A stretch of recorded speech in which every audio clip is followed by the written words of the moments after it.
We're witnessing one of the most obvious vote bribing schemes in modern history as the Joey Why'd You Shower with Your Daughter administration is forgiving all of these student loans. Because what he's doing is bribing young people for votes. Allegedly. If this was one of his primary campaign promises 4 years ago, why are they waiting so long to release these in these little bursts now in a selection year? It's very obvious. The Supreme Court already turned down and said that he was not able to do this. They found other loopholes, and those will likely be turned down at some point. But in the meantime, he gets all the favorable press and looks like good guy Joey Basement, definitely not going to sniff your hair. What are you, 5? You look 18. The Gen Z youthful voting bloc is typically not very engaged. But if more of them go out and show up to the polls, they can be a real threat and can single-handedly sway the selection one way or the other.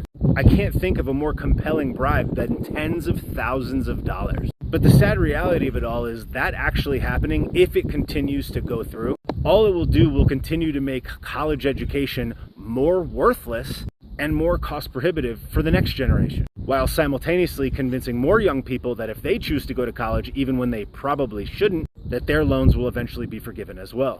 But hopefully the young people are perceptive enough to understand that inflation, supply chain, gas prices, food prices are all downstream from reckless spending in the Fed. And the student loans that you're maybe going to get forgiven pale in comparison to the economic damage that's being done by inflation, all of the green initiatives, and the continued reckless spending. Politricksters like to play on the naivety of the average American. And who is typically the most naive? Young people, college students. I hate to say it, but we were all there too. Make a bunch of emotionally charged claims and proclamations while your primary focus is figuring out what you're going to do for the rest of your life, maybe figuring out whether or not you're going to be able to buy a home, have a family, etc. Hit those people with a bunch of emotionally charged statements and slogans and the validation of the lamestream media, and it's enough to convince them to jump on the bandwagon, to be part of the team, to feel like they're part of this progressive movement to fight the power, when they are literally single-handedly feeding and growing the exact power that has oppressed them and all of us for so long, both parties included. The reality is that both sides of the aisle are terrible, without a shadow of a doubt, and in many ways, they glad hand and work with each other and in tandem all the time. But the selection is a very binary thing.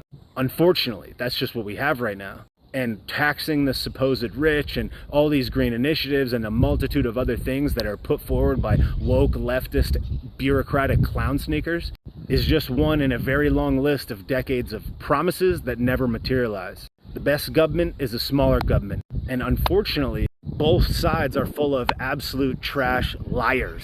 But regardless of that, a selection to the right is still better for the economy, for your pocket, for your money, for your well-being, for your ability to earn a living, and hopefully Gen Z understands that. You're not choosing a friend, you're not choosing a role model. You're choosing a set of policies that help the average person, especially yourself, succeed. The way you succeed when it comes to the government is for them to tax you less and get out of the way. And though again I will acknowledge that the right is absolute garbage and far from perfect, it is still night and day better than a vote to the left. All the supposed 2A control policies, all the green energy policies, all that stuff, none of that will materialize like you think, even if the goal or the reason for them doing it seems so altruistic. The reality is that oil and capitalism have pulled more people, human beings, out of poverty than anything else in world history. And the ability to drill that oil, use that oil, transport that oil, and use a merit-based, competitive, free market